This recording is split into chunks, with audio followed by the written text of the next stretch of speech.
यूहन्ना की इंजील और उसका 18वां बाब जो 40 आयत पर मुश्तमिल है। यीशु ये बातें कहकर अपने शागिर्दों के साथ किद्रोन के नाले के पार गया। वहां एक बाग, उसमें वो और उसके शागिर्द दाखिल हुए, और उसका पकड़वाने वाला यहूदा भी उस जगह को जानता था, क्योंकि यीशु अक्सर अपने शागिर्दों के साथ वहां जाया करता था। बस यहूदा सिपाहियों की पलटन और सरदार काहिनों और फरीसियों से प्यादे लेकर मशनों और चिरागों और हथियारों के साथ वहां आया। यीशु उन सब बातों को जो उसके साथ होने वाली थी जानकर बाहर निकला और उनसे कहने लगा कि किसे ढूंढते हो? उन्होंने उसे जवाब दिया, यीशु नासरी को। यीशु ने उनसे कहा, मैं ही हूँ।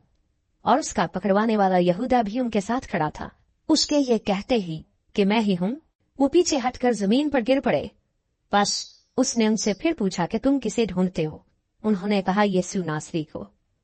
यीशु ने जवाब दिया कि मैं तुमसे कह तो चुका हूँ कि मैं ही हूँ, बस अगर मुझे ढूंढते हो तो इन्हें जाने दो।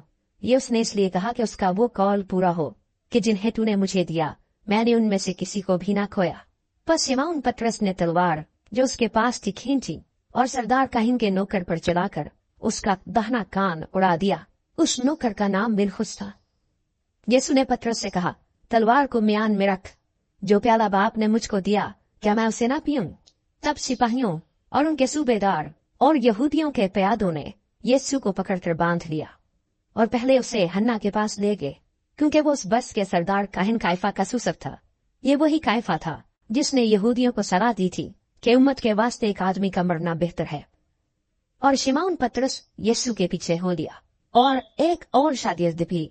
ये शागिर्द सरदार काहिन का जान पहचान था और यीशु के साथ सरदार काहिन के दीवान खाने में गया, लेकिन पतरस दरवाजे पर बाहर खड़ा रहा। बस वो दूसरा शागिर्द जो सरदार काहिन का जान पहचान था बाहर निकला और दरबान औरत से कहकर पतरस को अंदर ले गया। उस लौंडी ने जो दरबान थी पतरस से कहा, क्या तू भी इस शख्स के शागिर्दों में से है? उसने कहा, मैं नहीं हूँ। नौकर और प्यादे जाड़े के सबब से कोयले दहकाकर खड़े ताप रहे थे और पतरस भी उनके साथ खड़ा ताप रहा था। फिर सरदार काहिन ने यीशु से उसके शागिर्दों और उसकी तालीम की बाबत पूछा। यीशु ने उसे जवाब दिया कि मैंने दुनिया से एलानिया बातें की हैं। मैंने हमेशा इबादत खानों और हैकल में जहाँ सब यहूदी जमा होते हैं तालीम दी और पोशीदा कुछ नहीं कहा। तू मुझसे क्यों पूछता है? सुनने वालों से पूछ के मैंने उनसे क्या कहा। देख, उनको मालूम है कि मैंने क्या क्या कहा।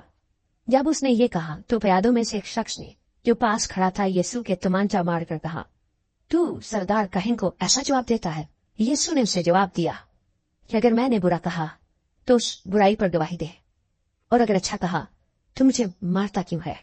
बस हन्ना ने उसे बंधा हुआ सरदार काहिन काइफा के पास भेज दिया। शिमोन पतरस खड़ा ताप रहा था। बस उन्होंने उससे कहा, क्या तू भी उसके शागिर्दों में से है? उसने इनकार करके कहा, मैं नहीं हूँ।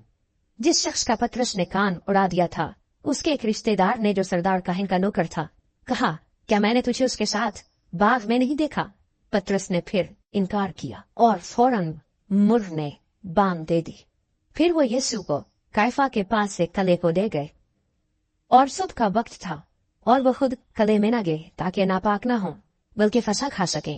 बस पिलातुस ने उनके पास बाहर आकर कहा, तुम इस आदमी पर क्या इल्जाम लगाते हो? उन्होंने जवाब में उससे कहा कि अगर ये बदकार न होता तो हम इसे तेरे हवाला न करते। पिलातुस ने उनसे कहा, इसे ले जाकर तुम ही अपनी शरीयत के माफिक इसका फैसला करो। यहूदियों ने उससे कहा, हमें रवा नहीं कि किसी को जान से मारे। ये इसलिए हुआ कि यीशु की वो बात पूरी हो जो उसने अपनी मौत के तरीक की तरफ इशारा करके कही थी।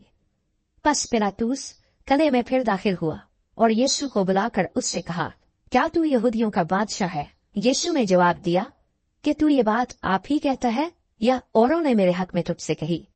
पिलातुस ने जवाब दिया, क्या मैं यहूदी हूँ? तेरी ही कौम और सरदार काहिनों ने तुझको मेरे हवाले किया। तूने क्या किया है? यीशु ने जवाब दिया कि मेरी बादशाही इस दुनिया की नहीं। अगर मेरी बादशाही दुनिया की होती तो मेरे खादिम लड़ते ताकि मैं यहूदियों के हवाले ना किया जाता, मगर अब मेरी बादशाही यहाँ की नहीं। पिलातुस ने उससे कहा, बस क्या तू बादशाह है? यीशु ने जवाब दिया, तू खुद कहता है कि मैं बादशाह हूँ। मैं इसलिए पैदा हुआ और इस वास्ते दुनिया में आया हूँ कि हक पर गवाही दूं। जो कोई हक्कानी है मेरी आवाज सुनता है पिलातुस ने उससे कहा, हक क्या है? ये कहकर वो यहूदियों के पास फिर बढ़ गया और उनसे कहा कि मैं उसका कुछ जुर्म नहीं पाता, मगर तुम्हारा दस्तूर है कि मैं फसा पर तुम्हारी खातिर एक आदमी छोड़ दिया करता हूँ। बस क्या तुमको मंजूर है कि मैं तुम्हारी खातिर यहूदियों के बादशाह को छोड़ दूं? उन्होंने चिल्लाकर फिर कहा कि इसको नहीं, लेकिन बराबा को, और बराबा एक डाकू था।